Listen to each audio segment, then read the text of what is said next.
Assalamualaikum warahmatullahi wabarakatuh.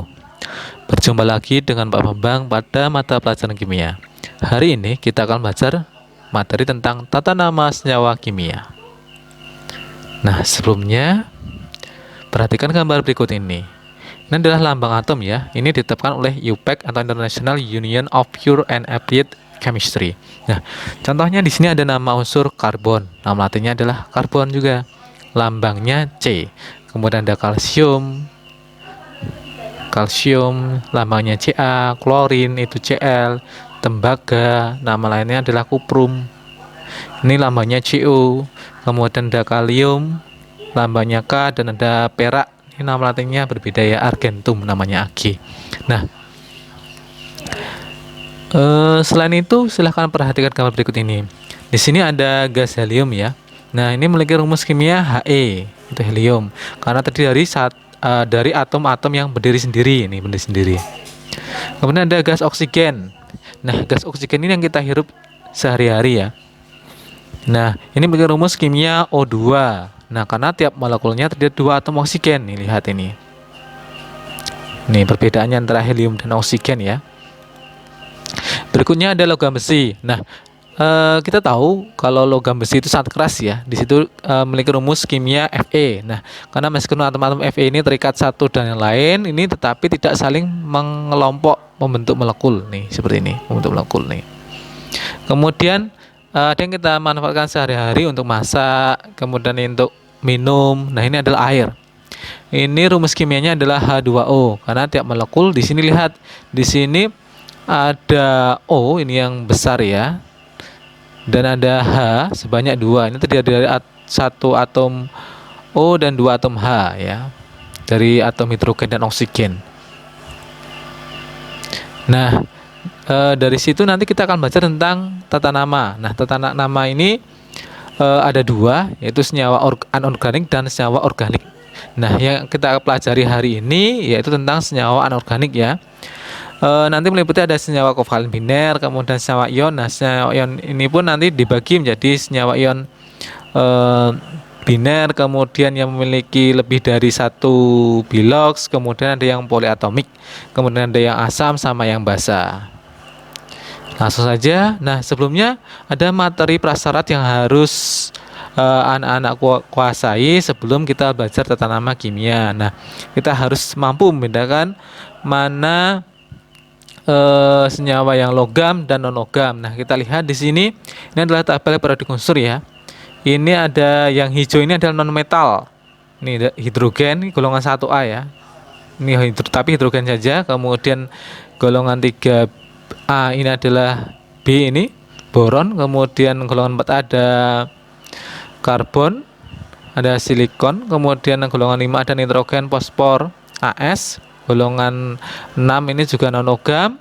Golongan 7 ini Fuji Color baru indah antik. Ini golongan halogen ini juga termasuk non logam. Kemudian golongan 8 ini juga non logam ya. Nah, sama satunya lagi yang kita harus hafal yaitu golongan logam. Nah, golongan logam ini yaitu golongan 1 dan 2 ya, kecuali hidrogen nih.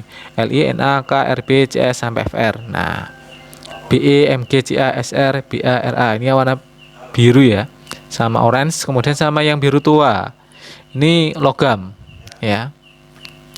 Nah, kenapa kita harus tahu mana yang logam dan non logam? Nah, ini terkait dengan tata nama yang akan kita pelajari. Nah, untuk mempermudah cara istilahnya tahu mana non logam sama logam, ya sebaiknya kita hafal dan cara menghafal golongan dan cara jembatan keledai ya. Ini dari golongan 1 sampai golongan 8A. Ini contohnya golongan 1A Helena kawin Robi CS frustasi. Nah, sampai dengan golongan 8A heran nenek Ari keriting sekali rambutnya. Nah, ini tolong dihafalkan biar mudah untuk melajari materi kimia ya. Nah, langsung saja untuk materi yang pertama yaitu tentang tata nama senyawa kovalen biner. Nah, untuk senyawa kovalen biner ini yaitu terjadi antara ikatan senyawa unsur non logam dan unsur non logam ya, yaitu unsur yang pertama non logam, unsur yang non logam ya. Nah, pertama jumlah unsur caranya yaitu jumlah unsur pertama dituliskan lebih dahulu. ya. Contohnya ada CO2.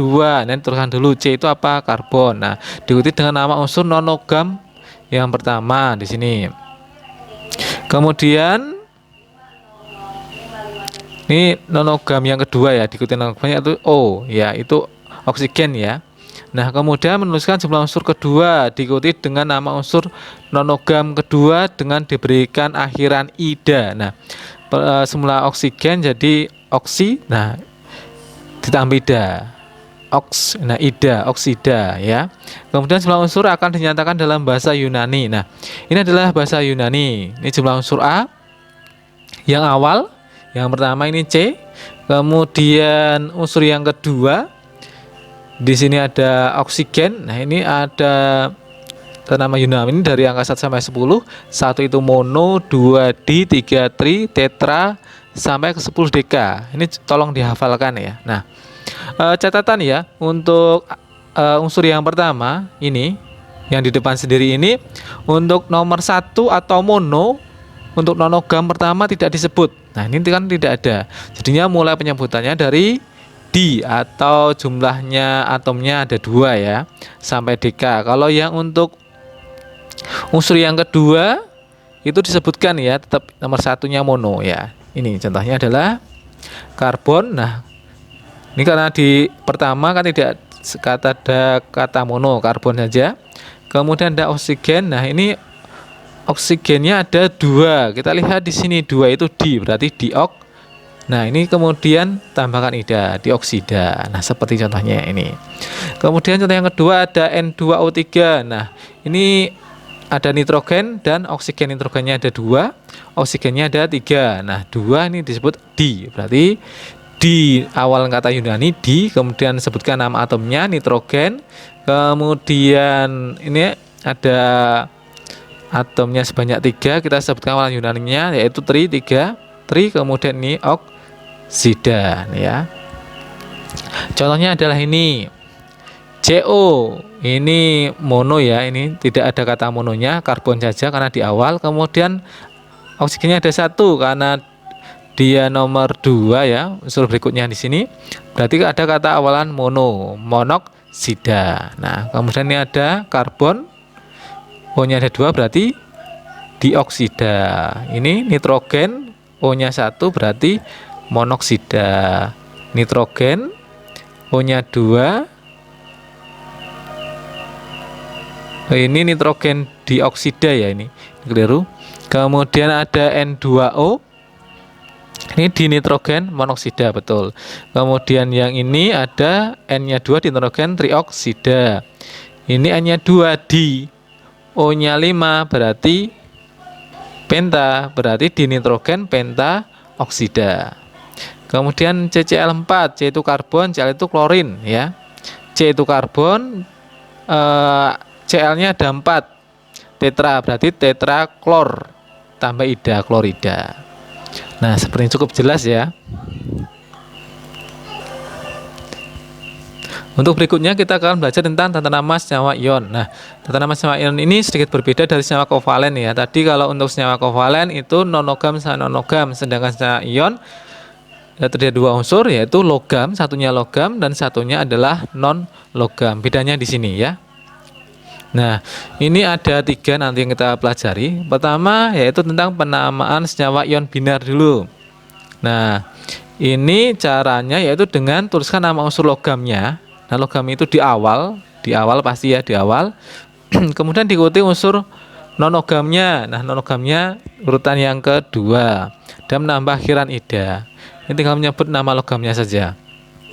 Dan ini tidak seperti yang kovalen, tidak ada kata mono awalan Yunani ya, mono di, tetra sampai deka tidak ada. Jadi cuma disebut saja ya. Contohnya ini adalah NaCl. Na itu adalah natrium, Cl klor tambah ida, klorida.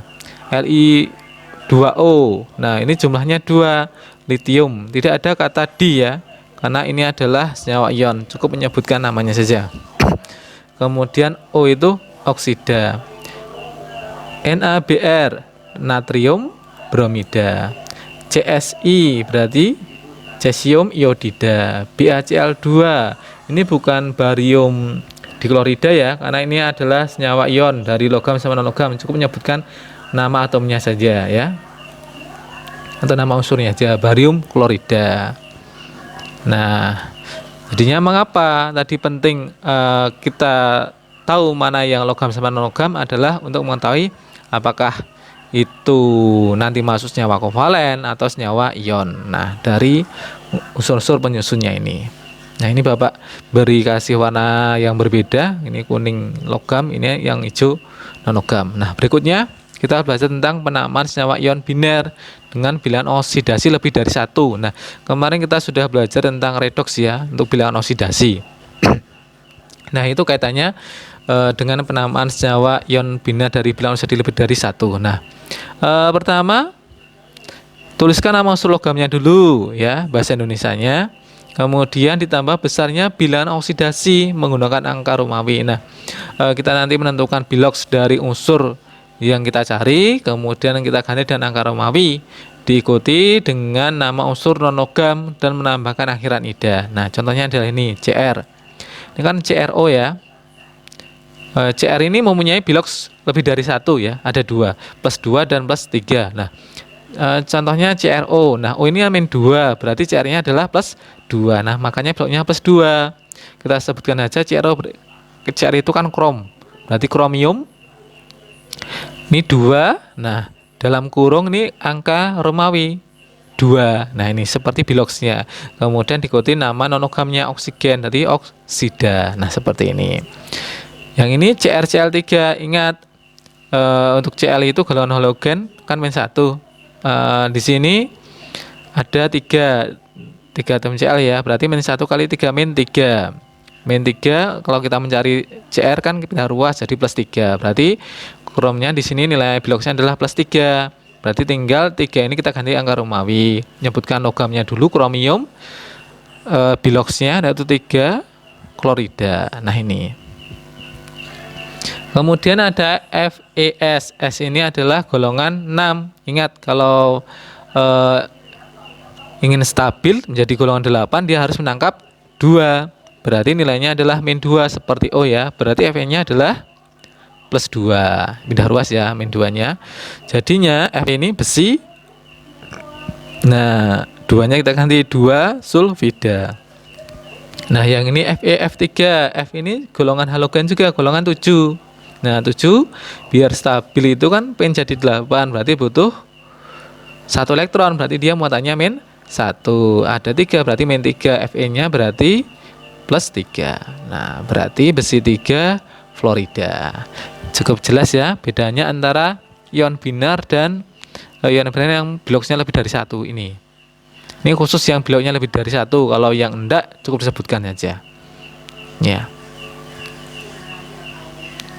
Nah, berikutnya kita akan bahas tentang penamaan senyawa ion poliatomik. Nah, ion poliatomik ini adalah ion-ion yang tersusun dari gabungan 2 atom unsur atau lebih. Ion poliatom ini dapat berupa kation poliatom atau anion poliatom bermuatan negatif. Jadinya ada 2 ya, bermuatan positif atau bermuatan negatif. Contohnya yang untuk kation bermuatan positif ya. Ini ada NH4+, namanya adalah amonium. H3O+ namanya hidronium. Kemudian untuk anion banyak sekali di sini. Contohnya adalah CH3CO- itu asetat. Nah, kemudian ada CN- ada cyanida, OH- itu hidroksida. Ini katanya dengan basa ya. Nanti kita pelajari. Kemudian ada ClO- itu hipoklorit. ClO2- untuk klorit. ClO3- klorat. Nah, ini semakin besar ya. ClO4 itu perklorat yang paling tinggi. NO2-, nah muatannya ininya sedikit itu nitrit. Kalau banyak NO3- di sini nitrat. Nah, bedanya di situ ya ini. Kemudian ada MnO4- itu permanganat. Kemudian ada HCO3- itu namanya hidroksigen karbonat atau bikarbonat. Ada Cr2O72- namanya dikromat atau bikromat, juga sama saja, di sama bi. Kemudian ada O22- namanya ini senyawa peroksida. Ada PO43- namanya adalah fosfat. HPO42- itu ada hidrogennya ya, tinggal tambahin saja hidrogen fosfat. H2PO4-. Nah, ini kovalen sama kovalen ya. Di hidrogen fosfat di sini. Ada SO32- itu sulfit, ini semakin banyak namanya sulfat. Nah, SO4- hidrogen sulfat, CO32- itu karbonat. Nah, contohnya adalah ini. Ada kationnya Na+, anionnya SO4- kita gabungkan. Jadi karena di sini muatannya 2-, jadi ini plus biar sama, berarti di sini untuk Na ini jumlahnya harus 2, ini depannya harus ada 2 kali plus kan plus 2, biar jumlahnya 0 atau jadi sama netral ya. 2 plus sama 2- kan 0, berarti ini Na nya sebanyak 2. Nah, semula depan nih Na2SO4 ya, namanya adalah Na itu natrium, kemudian SO4 itu sulfat ya di sini nih. Kemudian ada Ca2+ sama NO3-. Nah, di sini Ca-nya ini muatannya 2+, sedangkan NO3- ini muatannya -1, kan belum sama. Samakan muatannya, berarti NO3-nya ini sebanyak 2 kali ya, sebanyak 2 kali. Nah, seperti ini 2 kali. Tinggal digabungkan aja. Ca-nya 1, NO3-nya 2 kali. Nah, ini. Namanya adalah K itu kalsium, kemudian NO3, ingat NO3- itu namanya adalah nitrat ya, jadi kalsium nitrat namanya. Kemudian ada NH4- sama NO3-. Nah, muatannya sudah sama ya, +1 sama -1 kan 0, sudah netral. Berarti tinggal disebutkan aja namanya, kita gabungkan aja NH4 NO3 ya, namanya amonium nitrat. Nah, kita cek ya, betul ya. Kemudian ada Ca2+ sama SO4 2-, ini +2 sama -2 sudah 0. Oke, sudah bisa langsung digabungkan aja. Jadi Ca reaksikan Ca SO4 ya. Nah, namanya adalah Ca kalsium sulfat. Nah, seperti itu. Cukup mudah ya. Nah, ini tolong dihafalkan juga. Untuk berikutnya kita belajar tentang tata nama senyawa asam. Nah, untuk senyawa asam itu cirinya itu membentuk kation hidrogen H+ ya dalam air. Nah, nanti untuk H ini, hidrogen ini kita bisa ganti dengan asam ya. Contohnya adalah ini HCl dapat terus menjadi H+ sama Cl-. Nah, H+-nya ini adalah asam, Cl-nya adalah klor, tambahkan kata ida. Sama seperti yang di awal-awal tadi, asam klorida. Nah, seperti itu. Ini jadi untuk anion itu nanti untuk yang mengandung oksigen, kalau tidak ada tinggal sebutkan nama asamnya seperti ini. Kemudian nama nonogamnya ini klor ini, tambahkan ida. Contohnya adalah asam klorida ini ya. Sedangkan untuk yang mengandung asam oksi ya, ini asam oksi ya, ada O-nya. Ini periksa akhiran anionnya. Misalnya kalau dia sedikit, asam anionnya tambahkan it. Contohnya ini NO2 ya. Asam nitrit, kalau banyak NO3-, ini asam nitrat ya. Ini banyak, itu tambah AT nanti. Ini SO3, ada yang SO4 lebih banyak, berarti asam sulfit sama asam sulfat, bedanya ini. Nah, seperti ini. H2SO4 terdiri dari H sama SO4 ya. Untuk H itu selalu H+ ya. Jadi duanya nanti pindah jadi koefisien di sini ya, 2H+. Karena +2 menambah +2 maka SO4 ini harus -2. Nah, ini 2-. Namanya adalah H ini asam, SO4 2- tadi sulfat ya, asam sulfat. HBr H+ sama Br-. Nah, sudah sama. Namanya adalah asam bromida. Ya, asam brom, tambahkan ida. H3O4. Nah, H3PO4 ini kan terdiri dari H sama PO4 ya. Kalau terion jadi H+ sama PO4. Nah, ini karena hanya ada 3. Nah, ini 3. Ini jadinya 3+, makanya ini 3- biar sama ya. Namanya adalah H itu adalah asam, PO4 tadi fosfat ya, berarti asam fosfat. Nah, cukup mudah untuk tata nama senyawa asam.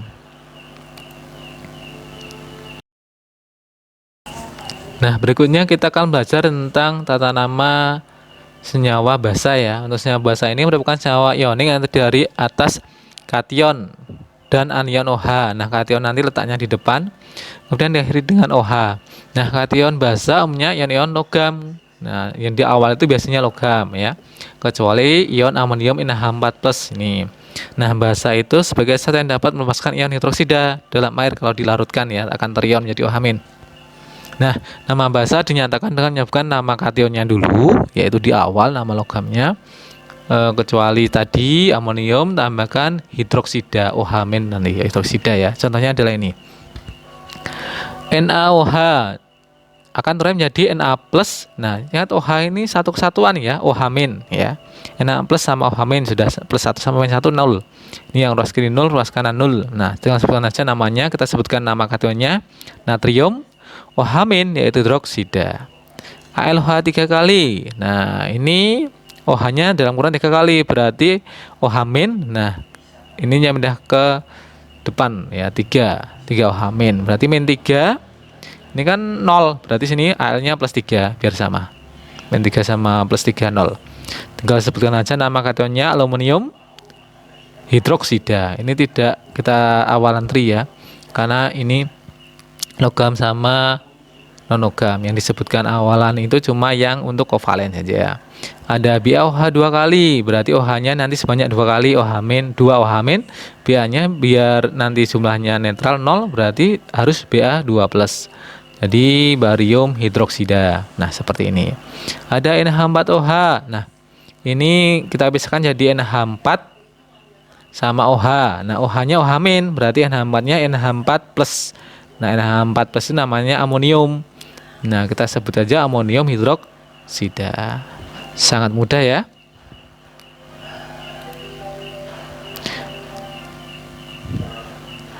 Nah, itu tadi kita sudah belajar tentang tata nama kimia. Ini ada sedikit info tentang info kimia. Nah, ternyata untuk buah lemon atau jeruk itu dia mengandung senyawa asam loh, yaitu namanya senyawa asam sitrat ya. Oleh karena lemon bisa menghasilkan listrik di sini. Kemarin kita sudah belajar tentang larutan elektrolit dan non elektrolit ya. Ini satu buah lemon ini disebut dapat menghasilkan tegangan sampai dengan 1 volt. Nah, ini bisa kita gunakan ya. Ini bisa bertambah juga, dan jumlah lemon ditambah. Selain itu, beberapa kandungan lainnya di dalam lemon atau jeruk antara lain ada vitamin C, asam amino, glukosa, belerang, dan vitamin B. Banyak sekali ya ini manfaatnya. Nah, ini contoh ada lemon. Ini ada kabel datanya, kita colokkan. Ini bisa mengisi ponsel loh di sini ya. Nah, untuk mengingat kandungan asam sitrat yang pada buah lemon, tentunya bukan tak mungkin jika baterai ponsel bisa di charger dengan lemon. Nah, ini. Nah, asam sitrat ini termasuk yang nanti sudah belajar kita ya, tata nama senyawa asam ini di sini. Nah, mungkin itu saja yang bisa Bapak sampaikan. Bila taufiq, wassalamualaikum warahmatullahi wabarakatuh.